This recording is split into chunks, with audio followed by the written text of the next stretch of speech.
Hey guys, today we're going to talk about what the Wolf of Wall Street called the $1 million gun. That's right, the 1907 .45 caliber Luger, a gun that is shrouded in mystery, and we're going to take a look at this today.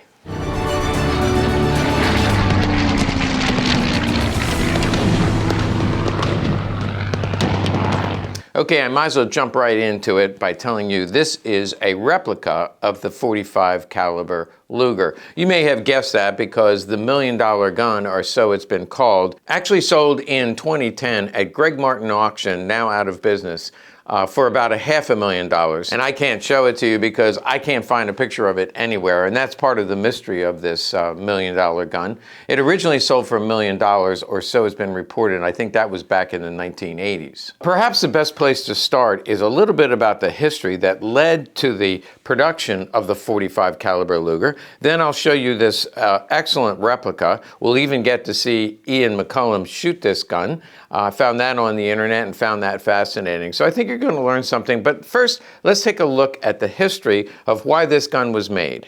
So in order to get to this Luger, this is the .45 caliber. You can see the size of it compared to the typical 9mm. Everything about it is bigger. So it's not a matter of taking a Luger and putting a .45 caliber bullet in it, because the kick on this, the springs that are needed, the frame to support it, everything about the .45 caliber.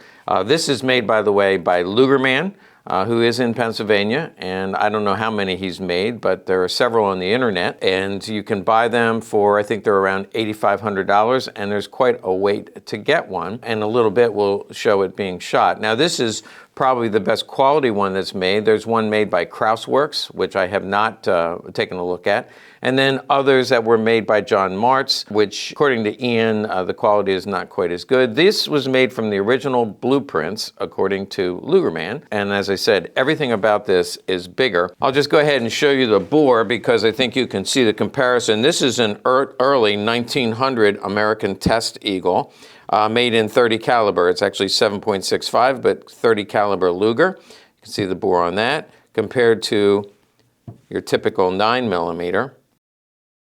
And then, of course, the .45 caliber. Now, the United States had a love affair with large caliber weapons all the way back to the 1800s. So even before this one was the Colt Walker, and that was a little bit bigger than this. And it was so powerful that the powder, the explosive charge, often cracked the cylinder. And so they improved upon it. I think they only made about 1,000 of the Walkers. They didn't work very well. They were almost too powerful. This is .45 caliber as well. Huge cylinder, very heavy gun. So this is the Colt Dragoon, which did take off, and they sold quite a few of them, thousands of them. You can see it's a U.S. mark, so it was accepted by the military. It is just a big revolver. When we got to the 1900s, the broom handle in Europe was being used, and that's 7.63, smaller caliber. And actually, when they first started making the Lugers in 1900, they made them for different countries to try them out. This is an American test Luger, DWM, American Eagle. This is in .30 caliber, but standard throughout Europe was a .30 caliber pistol. In fact, many people don't realize that when the Luger was first produced in the 1900s, there were far more .30 caliber than 9mm. So therefore, when the U.S. Army decided to, hey, let's try a semi-automatic, they were producing all kinds of different .45 caliber Colts. So at the turn of the century in the 1900s, the United States Army said, you know what, we need a semi-automatic. And of course, they looked at different possibilities. And Colt was making a semi-automatic in .38 caliber and .45 caliber, so they were a contender. Savage made some, here's a 1907 Savage. They made some .45 calibers for the Army to test. And several other countries made test guns. And Germany, of course, set about 1,000 of these .30 caliber, and the feedback was it wasn't powerful enough. It wasn't a big enough cartridge. And so then they made just a small number of 9mm, and even the 9mm, the U.S. Army said, not quite powerful enough. So as I said, they liked the 45 caliber, and of course they went with the 1911 45 caliber Colt. But before Germany decided to give up, since they got rejected on these two, Germany said, let's try making a 45 caliber, and that's what they did. And that's where the mystery begins, because if you read on the internet, it's hard to get a straight answer as to how many they made. We know why they were made. They made the 45 caliber just to see if the United States Army would adopt a 45 caliber over a 9mm, because the biggest contender at the time was the Colt 1911. Now, one of the big reasons the United States went with the Colt is they were not in love with the idea of getting their major sidearm for the U.S. military from a foreign country, and that turned out to be a very wise decision, because all of you know we fought 2 world wars after that with Germany, and if we were getting all of our guns out of Germany and ammunition out of Germany, that would not have been a good idea. So, of course, they went with Colt 45 caliber, but as a last-ditch effort, Germany said, let me try one more time. Now, it would have been DWM marked like that, the original 45 caliber. This one is LMI marked, which is Luger Man Incorporated, and you can see that right here, Luger Man Incorporated. Luger 1907, and then on the bottom here is 45 caliber, and the gun number, serial number, is 66, marked here, here, and several other places internally. Now let's go back to the mystery of the gun. They made 2 for the United States. Number 1, gun number 1, I've read articles that said it was put through all kinds of trials, and I know that the test eagles were also put through all kinds of trials, including dipping them in acid, putting them in salt water overnight, putting them in the mud, lighting them up with a torch, and just to see how they would fare. And of course, those models were all destroyed, and then this gun in particular was a test model that was tested very lightly or not used and is in beautiful condition. But the number 1 was evidently destroyed in the tests. That left number 2 as a backup, and number 2 is supposedly out there someplace. Now, again, I go on the internet and there's no pictures available, and somebody said it's actually at the Norton Gallery in Louisiana, and a guy I know went there and was not allowed to take pictures, so I could not find any pictures of the gun in Norton Gallery. If you live down that way and you know of the gun, and you can verify that number 2 is in the Norton Gallery. Other people say number 2 is in private hands. This picture is not very good in black and white. It doesn't give us a whole lot other than we can see this strange trigger. This is a normal trigger on the Luger. This has a strange trigger, and this is reported to be 45 caliber number 2, source unknown. Again, shrouded in mystery. We don't know who owns it, but number 1 was destroyed. Number 2 is out there. It's considered the $1 million gun. Some people say it's at Norton Gallery. Some people say it's in private hands. And you can see this replica has the same odd-looking trigger. So this was made from the original blueprints, according to Luger Man. This is number 2, according to some information on the internet. And then it's also reported that 2 more stayed in Germany. So there were probably 4 made, 2 more stayed in Germany. And then Ian McCullum reports that a couple of them went to South America. I'm not able to verify any of that information, but I have read in several places that no more than 6 were ever made. And we know that 1 was destroyed. So that just takes us to this replica. And I just wanted to show you what the 45 caliber Luger would have looked like. You can see, if we compare the 2, you can see the barrel.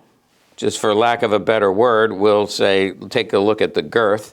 That's something you want to be careful saying on the internet, but take a look at the girth on that versus that. There's the 9mm versus the 45 caliber. You can see the difference in the triggers, very distinct. Of course, instead of a German safe, here it says safe, and so that's unusual. It does have the grip safety, which the early guns all had the grip safety. And the one pictured, and again, not a great picture. We can't tell much about the bluing and all that, but we can see the grip safety there. We do know it has a wood bottom magazine. Let's take a look at the magazine. This is the early 1900 magazine, and there's the 45 caliber, and you can see it's much bigger. Also, you can feel the tension in the spring. The spring has to be a lot stronger to push the ammo up and do it rapidly. So this one, we can easily push the spring all the way down. Not easily, but we can push it all the way down for loading just by hand. Whereas this one, it's so tight, or I'm so weak, I can only push it enough to load maybe 1 round. And that's why they came up with this tool. I don't have a good background, so I'll do this. There's a typical Luger tool. Here's the 45 caliber tool. You can see much bigger. And the best way to load it, you can get 1, maybe 2 rounds pushing it with your hand, but I can't go any further. This pops on here. It locks on, so it doesn't fall off. Locks on, and then you can load it like this. So you get an idea that the spring is a lot tighter. Also, if I cock this, it's extremely tight. It's really tight.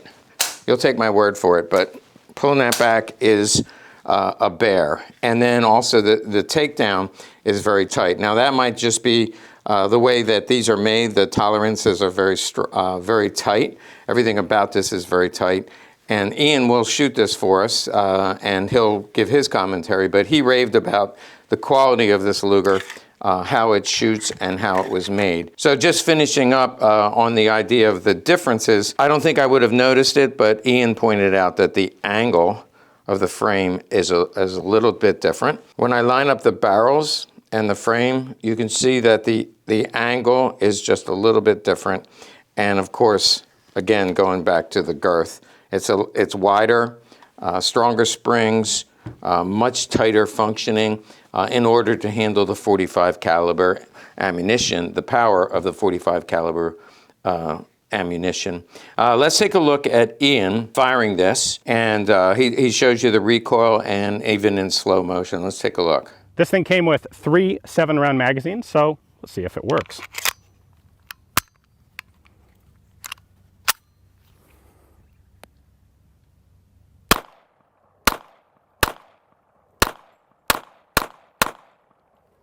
Wow!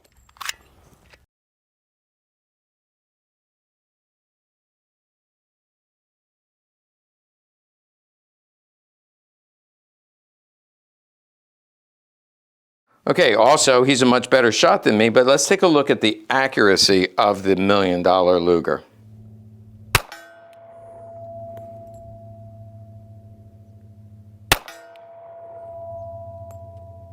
Obviously, this isn't a bench rest accuracy test. This is, I want to find out if the sights are actually set up to where the gun's shooting. And I think that pretty conclusively says that, yeah, they really are. I should have mentioned from the beginning, the only reason I'm doing this video is because I have one in my hands, and that's because one of our customers sent this to us to sell on consignment. So this will be available. If you're interested, let us know. You already saw the approximate price, but if you're interested in a 45 caliber, not number 2, but a replica made by Lugerman. Also, if you know more about the location of gun number 2, please let us know. I'm kind of laughing to myself because please don't send me any more theories. I read the internet and I found a dozen theories about the mythical number 2, where is it, who owns it. So please don't write in and say, I heard. Now I know you're going to do it anyway. I heard. I don't need to hear I heard, but if you know where it is and you can provide a picture of gun number 2 or 3 or 4 or 5 or 6, please write and tell us, and I will make sure I share it with the rest of you. Thanks for watching. Make sure you like and subscribe to our channel and grab a 45 caliber Luger.